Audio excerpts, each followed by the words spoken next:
it. They present the popular radio program Political Platform on the Ray Power FM network. Ray Power FM Political Platform, now on television. Keep track of the country's polity and be part of the process as they discuss and put political developments in the country into perspective. It's Ray Power Political Platform on AIT Abuja.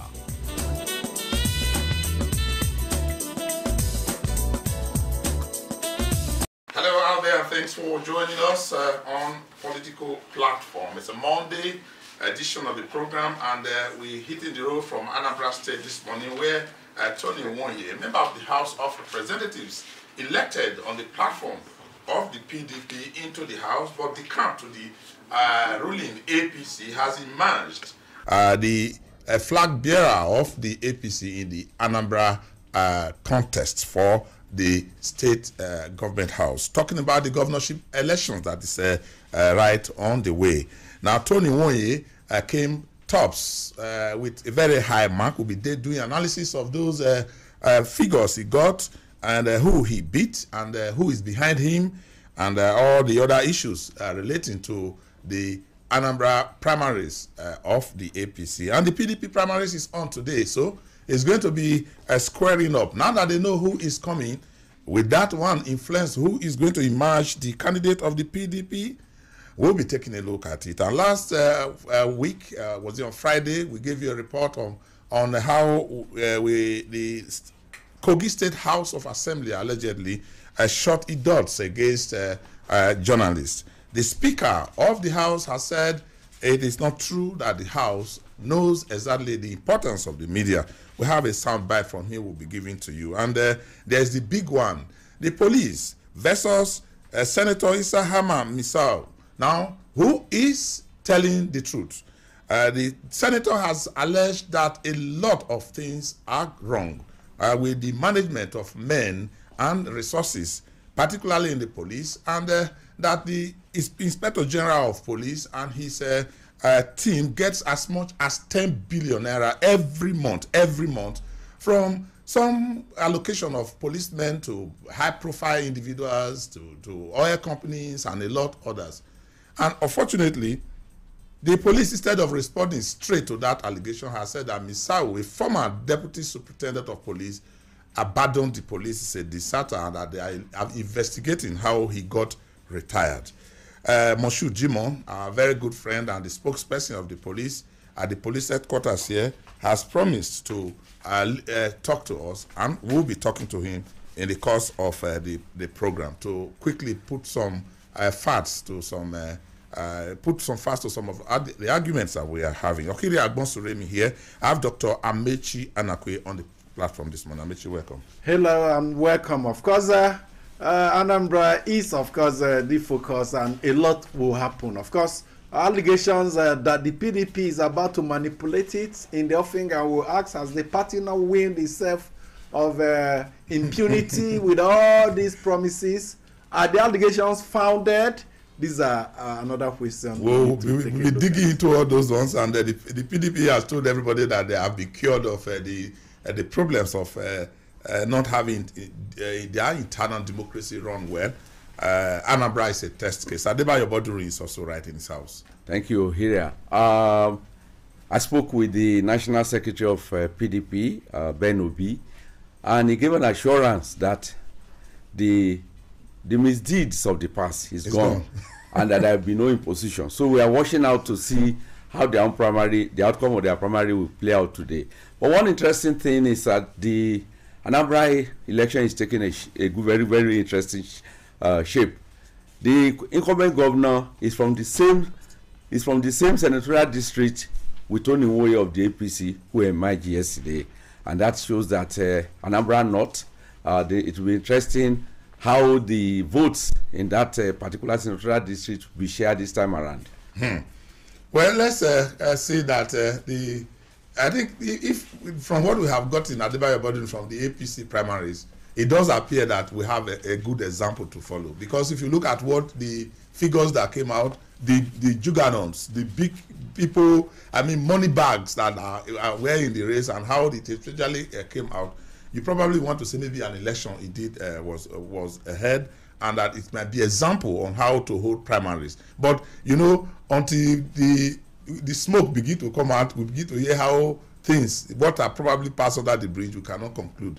Those facts are not clear very well yet, and we'll be getting them out. Well, I think the most important thing there is APC primary of yesterday is a modern day political David who succeeded in crushing the Goliath of the APC in Anambra State. All right. I also have Ijoma Osamo on the platform this morning. Ijoma, welcome to the program. Okay, thank you. And I have Uju Ejeye also joining me.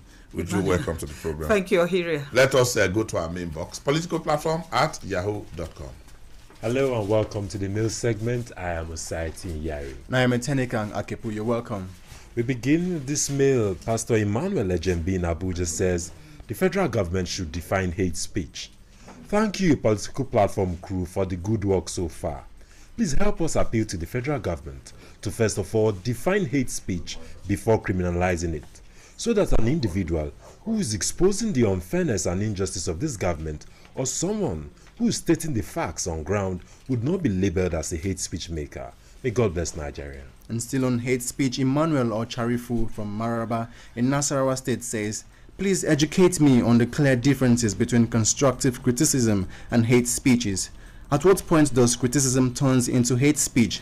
However, may I draw the attention of the government to the Universal Declaration of Human Rights, 1949, Article 19, which states that everyone has the right to freedom of opinion and expression. It's a right to articulate one's opinion and ideas without fear of government retaliation or censorship or societal sanctions. Please educate me. And Soji or Jediron in Abuja is calling for a state of emergency in the education sector. The mail reads, the ASU strike has entered its third week. All Nigeria's public universities are, as a result of the strike, under lock and key. No research can take place, no new experiments can be carried out. As critical as education is to economic growth, it is sad that little or nothing is being done to address the situation. There should be a state of emergency in the education sector. Until we stop current and future public office holders, politicians and government appointees from sending their children overseas for educational tourism and ensure that they have their education here at least up to first degree level, government will never be serious and Nigeria's education will never work. Writing on the critical areas to be restructured, Bello Umar says, it pains me each time I hear a government official is flown abroad for medical services, and sometimes pictures of some government officials posing with their children during graduation ceremony in a school abroad. And here our schools are on strike, and sometimes our doctors go on strike because of bad government. I feel the solution to our problem is to make all government officials, from the local government chairman to the president, to 1. Get your medical services in government hospitals here in Nigeria, even if it means hiring foreign doctors to do the job. 2. Their children should school in government schools here in Nigeria, also if it means hiring foreign teachers to do the jobs. Our leaders will never take this country seriously for as long as they get these two critical services abroad. May God bless Nigeria.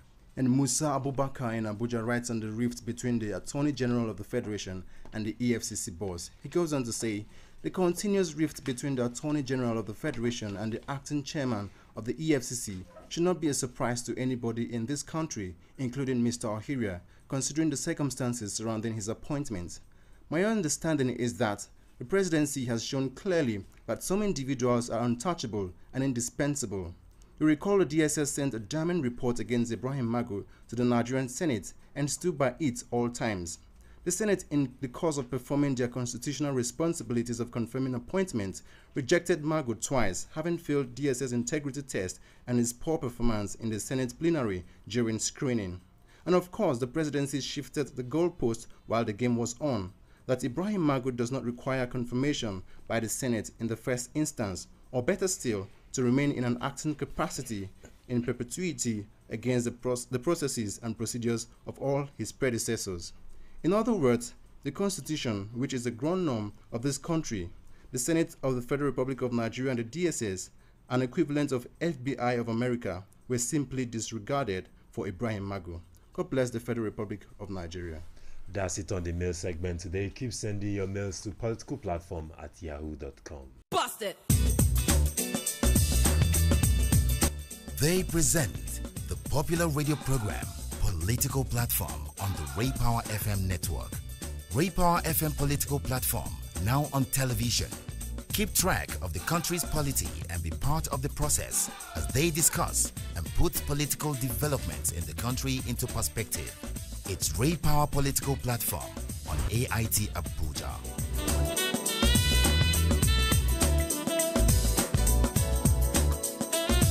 Thank you so much for remaining with us on the platform. And let's quickly go to the first headquarters of the Nigeria Police in Abuja here, where our friend, the spokesperson, the PPRO, Moshood Jimon, is waiting to talk to us on the mounting allegations and counter allegations that is on. A senator of the Federal Republic of Nigeria has said that the police gets as much as 10 billion every month unaccounted for sundry allocation of posting of men of the police force to some high-profile individuals, banks, organizations, the oil companies, and the police fired back to say the man who is making the allegation is not fit to even talk because he's a deserter. Now let's get in Moshood, our friend who always will answer our call each time we call him. Thank you so much for joining us on the program, sir. Thank you so much. Good morning, sir. Good morning, Nigerians. Now, I would have thought, everybody would have thought that you will quickly respond to the allegations rather than, it's like you are leaving the snake and you are chasing the stick. Are you there? Yeah. I can hear you. Why are you not responding to the allegations rather than saying that Senator Misau is a deserter? We did respond to the allegation, and we let him know because he alleged the Inspector General of Police, IGP Ibrahim Putin's MPN MNI is pocketing 10 billion naira monthly from oil companies and bitters. We did respond, and we let them know that's internet generated revenue. And we let them know that Nigeria is not an agent of government that generates revenue, either for government or for itself. And we want Nigerian public who are listening to him to know abundantly clear that there's no such money. If there's any money like that, let me tell us which account is being paid into, because this is era of freedom of information. Does the police generate? Do they generate money internally? No, we don't. That's it. Now, those that are enjoying the services of police protection, those people he mentioned, do they pay? Come again, please. Those that make this payment allegedly by the senator, do they actually pay for services for police protection and escort? Thank you, Mr. Amechi, for saying allegedly. Police officers pay salary and allowances which constitute their emolument on monthly basis. And there are other insurance policy that covers injury, death, and what have you. So we don't take money. It is wrong and completely falsehood, misleading for the senator to say so, and that is why we came out properly and debunk all his allegations, one for the other. The bottom line is that we were constrained to react to his media report because ordinarily we wouldn't have done issue with him, because in the first instance, is he a personnel of the Nigerian police force. He left the force in dubious circumstances which we are investigating, and he presented 2010 and went and contested for senatorial election in Bauchi State in 2011 general election. Oga Moshood, we'll come back. Yes, I'm coming to that. I just wanted to trash out this gray area. We will come to his the allegations of desertion. But let's look at, are you categorically telling us that individuals who ask for police protection, who say I need the police, those who are following senators, who are following the so-called big men in Nigeria, those you post to oil companies, are you saying that organizations and individuals don't pay any money? You just need to just go to the police station and they will give you somebody to protect you? Is that what you are telling us? We have responsibility under the law. You know, the federal government of Nigeria, the responsibility on property of Nigeria, which we are charged with under the Constitution. Irrespective whether you are a private individual, whether you are a company, in as much as you live within the space of the territory of Nigeria. We have responsibility under the Constitution to protect you. And you cannot say people follow senator. We give protection to those who are entitled to it under the law for personal and close protection. So, let me, you will not allow justice to be done to this matter if you don't allow me to explain. So, we provide security for everybody. So it will not be wrong for you to say the policeman that is on duty in the market is generating revenue to who? The policeman that's protect in front of the bank to protect life and property and protect the bank staff, particularly the money that the bank is in custody of. So if you are paying money, who are they paying money to? Which account are they paying it to? So these are ESA and beer parlor gossip, like we refer in our statement. So which he has no any evidence to prove its fact. He was in the police force, he deserted, and if he's not coming up to say himself that when he was in the force, he was collecting money, that is a personal corruption and indictment on him as a person. Because we still see him as a police officer, and we want him to go and dress up in uniform to come and face the fourth disciplinary committee. It is said that there is no smoke without fire, and he has been in the police force and not even at a junior level. Should he not know some of the things going on there? And why is it that it is now that the police is coming out to say, oh, he's a deserter, he's not even qualified to talk? When the police was there, he contested for the Senate and was elected, and the police never said anything until now that he came out with the allegations, having been part of the system. Madam, thank you so much. There's no time limit on desertion. Any day you identify a deserter, you deal with it appropriately in the guideline of the Police Act and Regulation. So it was just a question. Let me finish, please. It's known in the police force to be DSP Muhammad Isa Ama, but he's parading himself as Senator Isa Ama Misau. So it takes some time for police to be able to unravel this. That is the same man we are looking for. Apart from even that, hello, can you hear me? I'm hearing you. We are hearing you. Even that, it's a criminal offense for anybody to desert the police or the military. According to Penal Code Section 130, if you desert the police or the military, you are entitled, if convicted, to imprisonment for 3 years. So the bottom line is that you cannot. This is an officer that was sent on course in Jos in 2009. But he refused to go. The course is for 6 months because he was doing ADC at the time and didn't want to leave the beat. And he was subsequently posted to Niger State Police Command. He still refused to go. Now, and he was carried on these 2 occasions. So you can know how the ill intention of this man, of this gentleman, who is a deputy superintendent of police, and we expect him back into the force because we have called on the Senate Ethics and Privilege Committee to send him back to dress up in police uniform to come and answer all the disciplinary matters against him. Yeah, you are declaring wanted. If he now turn around, please let me finish this. Okay. If he now turn around, he decided the police force in 2010, turn around, contested election in 2011, which retirement letter he used, and is now parading a retirement letter which is dated 2014, 5th of March 2014. So it's there for everybody to know. To no reason why he's trying to cast aspersion on the integrity and the personality of the leadership of the force, which we will not allow.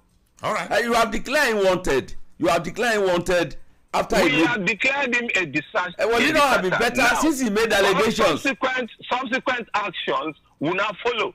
Since he had made allegations, would it not have better for another agency of government to look into those allegations? Because you are putting yourself in a position as a judge now that you have declared wanted. We are not judge. What we are saying is that the Nigerian Police Force hereby declared Mohammed Isa Ama a deserter from the Nigerian Police Force.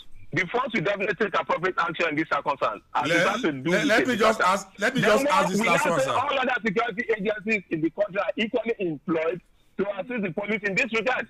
We are not a judge. He has to face the disciplinary committee after being after a dress up in uniform comes to the committee will determine his fate. I have 2 questions, just 2 questions before you go, sir. Yes, sir. The one is a moral one. The other one it goes to the root of the allegations. The moral one, I will start with this. Do you stand on a good footing, on a good ground to begin to talk of a deserter now? When the person you are talking about has made these grievous allegations against you, which you are also denying. The second point is that there's an allegation that is on ground. And many Nigerians who are listening to you some want to ask, is this man who is talking to us now, Monsieur Jimo, is he in the police? Does he not know that we actually pay for the police to protect us? I mean, these are some of the facts that are in the public. I wouldn't know whether it is legally or illegally. You don't pay for police to protect you. Anybody doing so is doing so wrongly. You don't pay for police to protect you. The constitution of the of Federal Republic of Nigeria is very clear that police have responsibility. First function in the constitution is to protect life and property. So if anybody is raising an insinuation that is paying you to be protected, is a lie. Okay. So you should collect his money from whosoever you are paying to. So the moral issue that you are raising, for example, in the issue of the senator, does not hold ground. Like I said earlier on, there's no time limit for distraction. It's across board in all the services. If you decided, even if it's 20 years that you have found out, you still. Now, what is the next line of action? What are the next line of action? The next line of action is that we have impressed it on the Senate Ethics and Privileges Committee on the reason why they should put in consideration to ensure that he come back and dress up. Because even if you retire, normally, if you have pending disciplinary matter, if you retire after 35 years, the police will not allow you to go until when you finish with pending disciplinary matter. So if he's parading a forged retirement letter, he should also give us his retirement identity card. Because every police officer, whether he resign or how is a deserter treated? Are you calling him back to come and wear his uniform back? What do you want to do with him? Yes, he must come and wear the uniform. And I am even worried. I am worried because why did they? The committee who will now determine his case and forward it to the Police Service Commission for appropriate action. So he should go back to the police formally, wear his DSP uniform. Have you been paying him salaries for the past 7 years? You know, the process in the police is that he's still, as I speak, on the police staff list. Have you been paying him salaries in the last 7 years?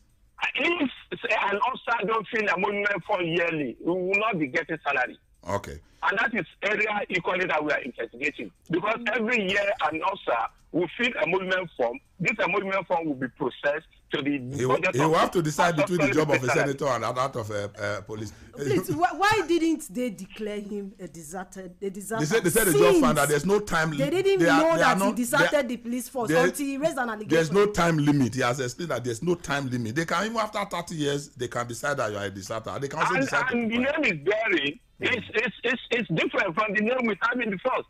So, and the police can also keep quiet and pretend they don't know you have decided if they don't want to raise the matter. That's it. Come again, sir. I mean, you can raise it 30 years, 20 years, 5 years, doesn't matter. You can also decide to keep quiet and not raise it at all. It is your prerogative.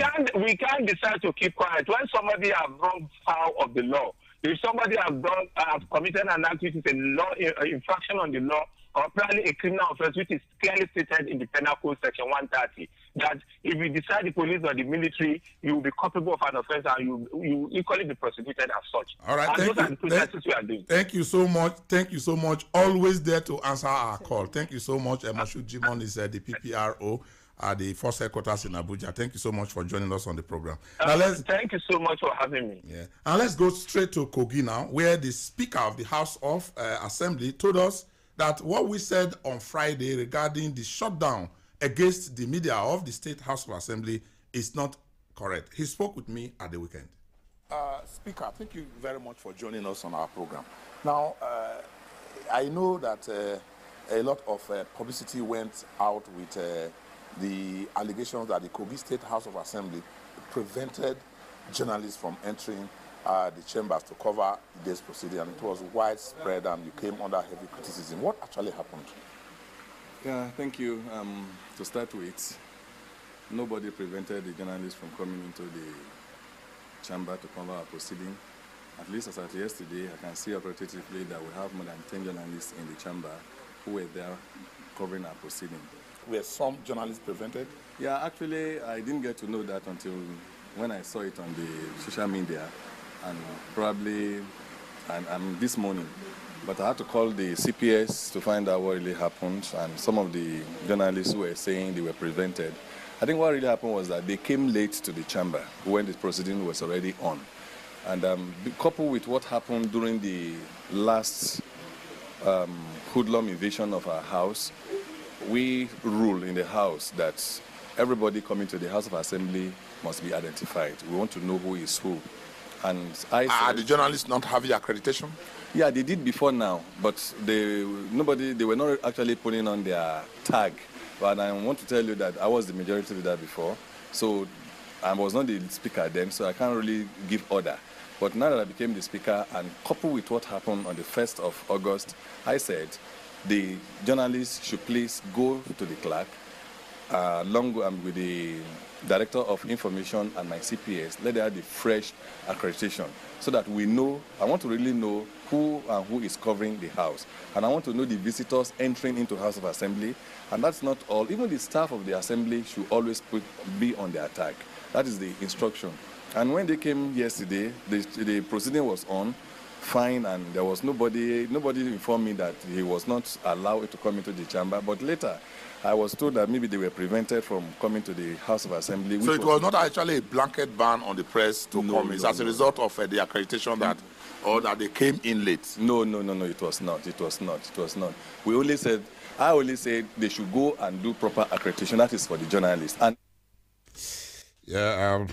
Honorable Kolawole Matthew, Speaker, House of Assembly, Kogi State, clearing that we are very happy that there was no such indication that journalists would be prevented from covering the house. But for the interview with the police, Adebayo Bodurin, now you know that if you are doing anything and anybody asks you for money for protection, if you go to the police to say, I'm organizing, I know why I'm there, please, I need some policemen around here, and they give you policemen, you are entitled to, you don't pay any money.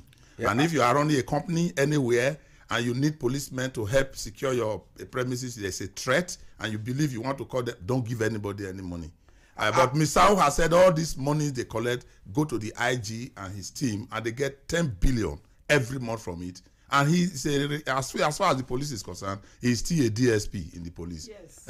That's actually the. I think what the general public will be interested in is that the investigation into all these allegations must be made public. All right. Ohiria, bail is free in Nigeria. Yes. We all know how free it is. But beyond the issue of this allegation, how can the police function with the mega, what I call a pittance they receive from the Federation account? Elsewhere in the United Kingdom, organizations pay for use of the police. So I don't know why they should not pay officially. If you're organizing a rally where you're to get much more than you deserve, and you want that protection, they make you to pay. So they should pay. All right, let's leave it here. For those who are not able to listen to us, or you don't have the time, or you want to also refresh and listen to it again, go to our YouTube channel, the AIT Political Platform.